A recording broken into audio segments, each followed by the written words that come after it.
I refused to take care of my niece after she called me an insulting word. My niece, whom I always looked at with pride, suddenly called me an insulting word. I was shocked. This word coming from her father showed me all the horror. This led to a conflict with my sister and her husband. Meeting my niece at the kindergarten, I didn't take her home. My wife and I have 2 children. My wife works on a permanent job in the office, and I work from home with a flexible schedule. All that is required is to complete the tasks on time, and no one cares about how many hours I work or at what time of the day, except for some Zoom meetings. My sister, let's call her Barb, and her husband, let's call him Nick, live nearby and both work full-time. They have a daughter, let's call her Tracy. Since I have a flexible schedule, since our children went to kindergarten, we decided that I would take and pick up my niece from there along with our children. It's not difficult for me at all, and I thought it would be useful if my children spent time with their cousin. We have a good relationship with Tracy. I always considered myself a great uncle for her. She's a nice girl and usually behaves well. So I usually bring her and my children to our house, make them a snack or dinner, and in the evening my sister picks them up. A couple of days ago, children 5 years old were watching Blue Australian animated series on TV while I was cooking a snack with the youngest 3 years old, and suddenly I heard a scream. I hurried to find out what was going on, and my son shouted to her, "My dad is not a girl." And my niece shouted in response, "Yeah, he's *****ing. It's like a girl." The word was different in my language, but the meaning is the same, with the same difference between insult and the simple mention of gays. At first I was shocked, but then I turned off the TV, put her down, and began to explain that it's a very bad word and don't talk about people like that, besides, I'm not a girl. I said that since this is a bad word, she should apologize because in our family we do not behave maliciously towards each other, and if I hear it again, I will talk to her parents and she will have problems. She said she wouldn't have any problems because it was her dad who called me that, and he's fine. I was shocked. I told her that, despite her father's words, it's a bad word and she shouldn't say it with me or in my presence, and that she should apologize because it hurt my feelings. And she apologized because she's a really good girl. We talked a little more, and I tried to find out what else her parents were saying. From a 5-year-old girl, it's hard to find out, but it seems that Nick, my son-in-law, told his sister under Tracy that men should not stay at home and take care of the children, that cooking is a woman's business, as well as cleaning, and in general everything I do around the house. And I'm a girl. I understood it as not quite a man because I do housework and earn less than my wife. I explained to her as much as I could that men and women can work both in the office and at home, and that her mother and my wife, who spend a lot of time at work, do not become men from this, and vice versa. But I didn't discuss it with her anymore because it's not her fault. I didn't discuss it with my sister right away because I thought that the conversation would be hard and I didn't want to have it in front of the children, and I wanted to talk to my wife first. That same night I discussed everything with my wife, and she was also very upset. I told her that I was thinking of demanding an apology from Nick and his sister, and she agreed with me. I called my sister and told her what happened, but she replied that it was just a word and I'm making an elephant out of a fly, and Nick, of course, doesn't dislike me.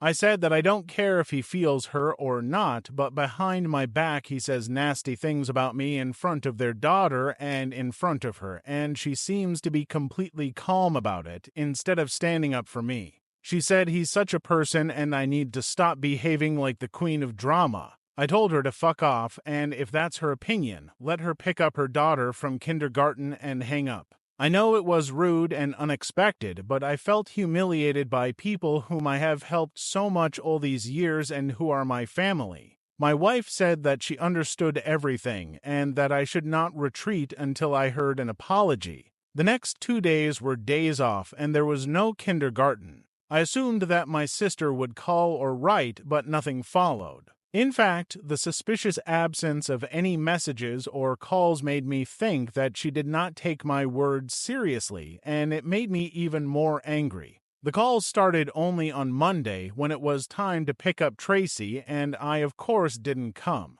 I took my children away, but I didn't answer her calls. I know it was petty, but I was boiling with anger for 2 days and decided that now let Barb be a little excited too. By noon, I answered her call, ready to arrogantly say that I was waiting for an apology to forget all this, but she started yelling at me, accusing me of being unreliable, that she was late for work because of me. To this I replied that she had 2 days to come up with something. She kept screaming, and I hung up again. She kept calling and writing about me to pick up Tracy from kindergarten, to which I refused and then stopped answering. When I came to pick up my children, Tracy was waiting for me to pick her up, but I didn't do it, which was hard for both her and me. I know she has nothing to do with it. She is 5 years old, and she suddenly can't come to our house, play, and eat delicious food, but I don't want to turn a blind eye to it just like that. I think I deserve an apology and still do, so I explained to her that I had a fight with her mother, but as soon as we make up, I will pick her up again. Of course, she didn't take it well after all. She's only 5, but I apologized, took my children, and left.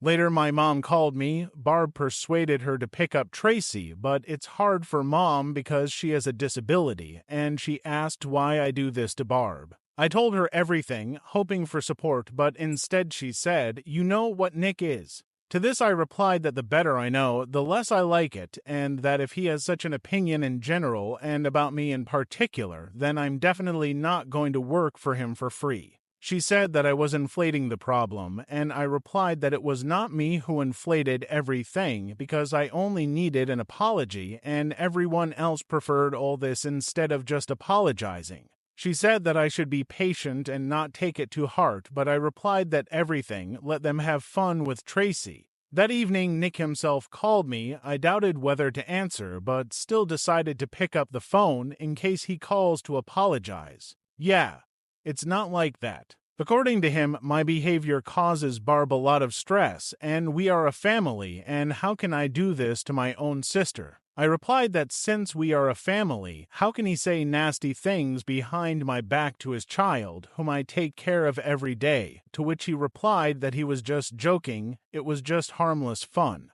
I replied that it was neither harmless nor funny for me, and that I was waiting for an apology. Then he exploded, calling me a weakling and saying that I could not understand the joke, and added that I was a hysterical little girl. I told him to go to hell and that I was done with him and hung up the phone. This led to a bunch of calls from Barb and my mom, which I didn't answer. Barb wrote to me that it was unfair to make Tracy suffer because of my pettiness, and I replied that it was unfair to make Tracy suffer because her parents are ungrateful scoundrels. To this, she began to send a bunch of angry messages that she would lose her job and that I was cruel to her and her mother. I said that I don't intend to put up with it anymore, and if her next message is not an apology, I will block her. There was no apology, so I blocked her. For the last couple of days, my niece Tracy has been picked up by her mother, and it's hard for me to watch it in kindergarten and explain to Tracy that her grandmother will take her. She hates it.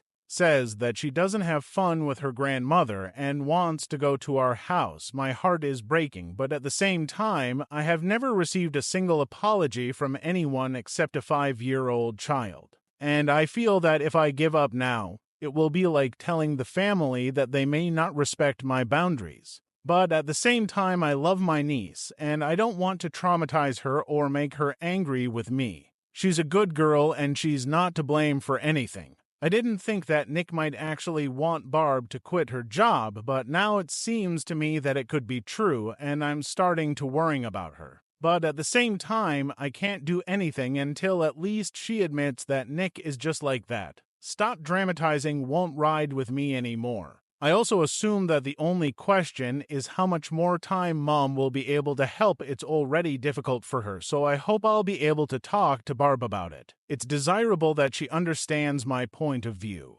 But I also agree that she will do it out of desperation. I don't know what help they can afford to care for the baby. They took a large mortgage for a house that they can barely afford. I will also do everything possible to let Tracy know that I love her and don't blame her for anything. Don't rock the boat. Lately, I've been thinking a lot about this phrase and how unfair it is. Because we don't rock the boat. This is a crazy woman who jumps and runs from side to side, not the one who sits in the corner quietly and doesn't worry. Once upon a time in her youth, my mother or mother-in-law shook the boat a little. And look how everyone jumped up to level the boat. That's why she rocks it again and again. Soon her family gets used to swinging to resist madness. It moves to the left, they to the right, and the balance is restored temporarily. Life goes on. People switch to their own boats. The one who rocks the boat cannot survive in the boat alone. She never had to face the consequences of her swing. The boat will overturn. Therefore, she finds herself an assistant, a man who is so proud of his ability to keep the boat afloat that he secretly or not so secretly lives for the sake of a duck. The duck is intensifying. The one who keeps the boat afloat cannot cope alone, but cannot allow the boat to capsize. After all, he is the best at balancing the boat, and this cannot be true if his boat overturns, so his boat should not turn over. How can he fix the situation? Ballast. And the next generation of boaters appears. A born boatman doesn't know what hard soil is. He's so used to constantly swinging that everything else seems wrong, and he can fall. There is a high probability that the one who rocks the boat didn't even teach him to swim. He will jump at the slightest movement, as if his life depends on it because it was. When you're in their boat, you're expected to help level it. When you refuse, other boaters start to get indignant. Look at yourself, you just sit while they do all the work. They don't see that it's not you who rocks the boat. Maybe they don't even see life rafts that can help them get out. All they know is that you can't let the boat capsize, and you don't help. Now you and your husband have your own boat. When the husband is not around, the balance of the boat changes. The remaining boatmen should work even harder. Although the rocking boat is of concern primarily to those who are in it, it also creates ripples. The nearest boats are starting to swing. They are sprayed. Somebody do something. And here the flying monkeys are sent. Don't you and your husband see how everyone except you will be better off if you return to the boat and keep it afloat? This will make their lives much easier. Do you know what would be easier? If only they all just threw this bitch overboard. To clarify a couple of points, my father died of a heart attack 2 years ago, which was not a surprise for us because he smoked a lot and led a rather unhealthy lifestyle, so we were not surprised. It was not his first heart attack. He was a great-grandfather and a good father until the very end. But his death left my mother alone, and she doesn't work. My mother has multiple sclerosis, which is mostly stable, but over time everything gets worse, and from time to time there are exacerbations, which are aggravated by the stress that my mother is now facing. Exacerbation often means that her condition does not return to its previous level, so we try to keep her calm. My father had a life insurance, so her house is paid for, and she has some money, but a nurse also comes 3 times a week who helps around the house, cooks, does the shopping, and so on, which mom can't afford. So my wife and I pay for the nurse. As I already mentioned in the comment to the original post, my wife and I probably live better financially than Barb and Nick here in the original TC Writes Bill, but in the first post his name was Nick. They have a beautiful house and expensive cars, but they have a mortgage and loans. So after all the wonderful responses, I thought about this situation again and decided how I could firmly insist on my own without giving up Tracy completely, and realized that there is no perfect solution. And I need to stop at *1 thing*. I took the day off work because I had to digest everything and deal with this situation. One comment on the original post really hooked me about how someone could feel in Tracy's place, and I just can't do that to her now. I know it's not the update many of you wanted, but I just can't. I love her like my own daughter, and my children love her too, and it's not her fault. I unblocked my sister because if I'm going to communicate with her child, she needs to be able to contact me. I talked to my mom during the day, and she was again upset that she had to pick up Tracy, which is quite hard for her. I told her that I was ready to do it, but I would come to her and she should listen to me, which she agreed to. I said for a long time, avoiding sarcasm I said for a long time, avoiding sarcasm and sarcasm, and just explained that how serious Nick was or what he was didn't matter. I used an analogy with rocking the boat that someone suggested in the comments and once again emphasized my point of view, saying that it didn't matter if I was right when I was upset. I'm her child, and if something upset me,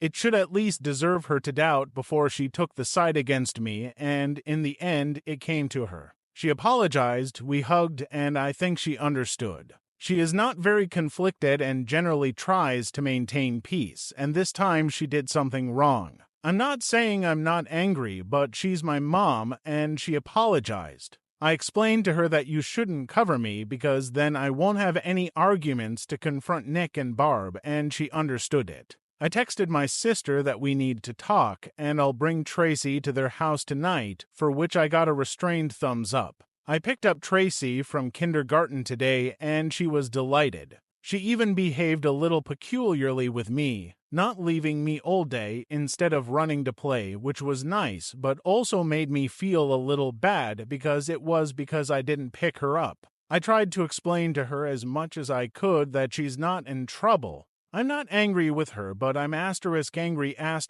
her parents, and we need to sort it out, but I'll try not to stop taking her anymore, which made her very happy. I brought her in the evening, and as soon as she went to bed, I sat down to talk to Barb and Nick. I told them directly that Mom would no longer cover them, and if they didn't let me agree, I would get up and leave, and they would have to find new options for Tracy. I didn't mean that, but they shouldn't know about it. They were not thrilled, but agreed to listen, so this is progress, or at least the threat worked. I explained that now the situation is like this. I don't need them to apologize sincerely, but I need a damn apology. This is the principle now. I spent years taking care of their child, and if they want to be jerks, I'm not going to do it for free. So now everything will be like this. I will no longer pick her up in the morning until further notice. There are no excuses for how Nick acted, and it should have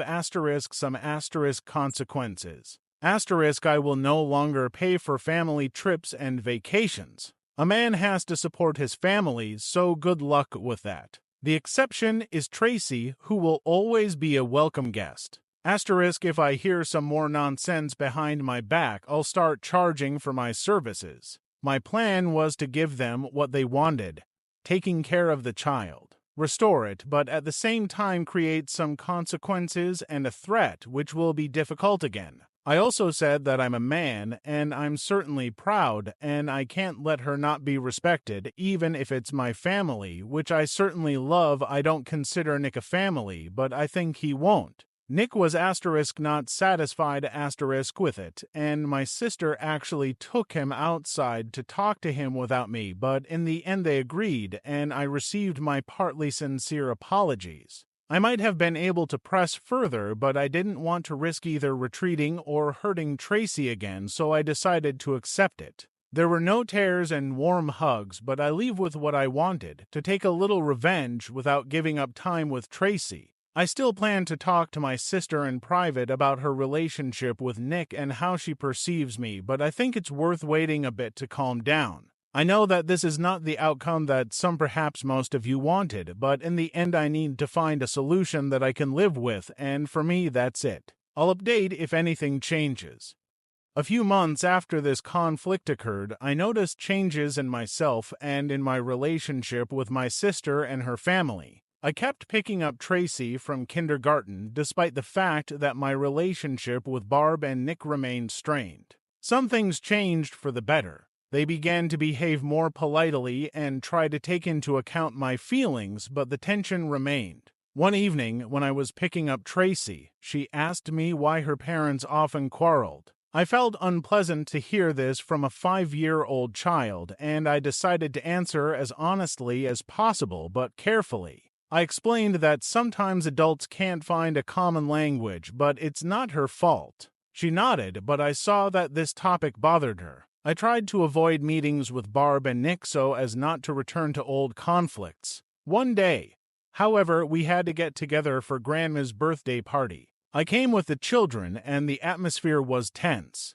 At some point, a verbal altercation between Nick and me broke out again, and despite attempts to stay calm, I could not resist and loudly expressed my dissatisfaction with his behavior. Barb intervened, asking us to stop, and soon a real quarrel began where all family members were involved. I felt that the tension had reached a critical point, and instead of calming the situation, I caused everyone to resentment that had accumulated over the years. In the end, Nick's hatred for me became clear at the celebration, and it's not easy for Barb to support the family with such a husband. I thought about how much stress she experiences and how difficult it is for both of them to run a household with a little daughter. In my eyes, she looked depressed and tired. We left Grandma's house in silence, and a few days later Tracy came to me with a question why she can't just be with us when her mom and dad often quarrel. This question made me understand how complex the world she lives is.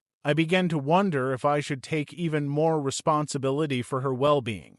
Due to the constant pressure from Nick and feelings of guilt for the lack of reliability that I brought to this family to some extent, the situation was getting worse. I would like to talk to Barb, but she avoided these conversations as if she was afraid of losing control of the situation. Probably, it was this realization that led to that terrible thought.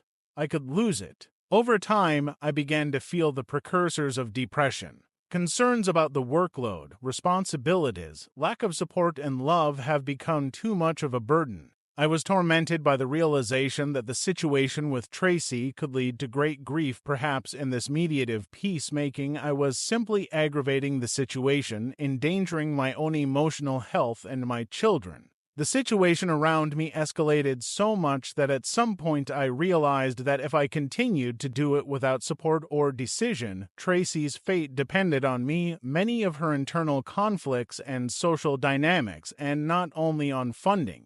So everything got confused, and now there were not only arguments with parents, I myself began to approach my condition and understanding of my role in this story. It affected my work and personal relationships. Devastation made me live in a cycle of indecision and anorectedness. I started asking myself if Tracy's memories are a joy or a sector that brings only stress. I was looking for ways out, ways to avoid conflict, but no matter how I tried to act, the torments of mental torment did not leave me. In the end, I decided to suspend relations with my sister and declare that my first duty is to take care of my children and my own health. I also went back to therapy to sort out my feelings. This helped me get out of the thick of events a little, but unfortunately, it is impossible to discover new options and opportunities if the formula of the problem does not change. There were times when Tracy came to visit us herself, and I used these moments to show her that she is a beloved daughter for many, regardless of the grievances of adults. But many topics remained unsolved, and Tracy grows up in the same rocking world as me, which means that instability was passed down to generations. And although I learned to be more careful, the understanding of the gravity of the situation has not disappeared anywhere. Not everything is always allowed, and sometimes the boat is still rocked by those who should not have done it.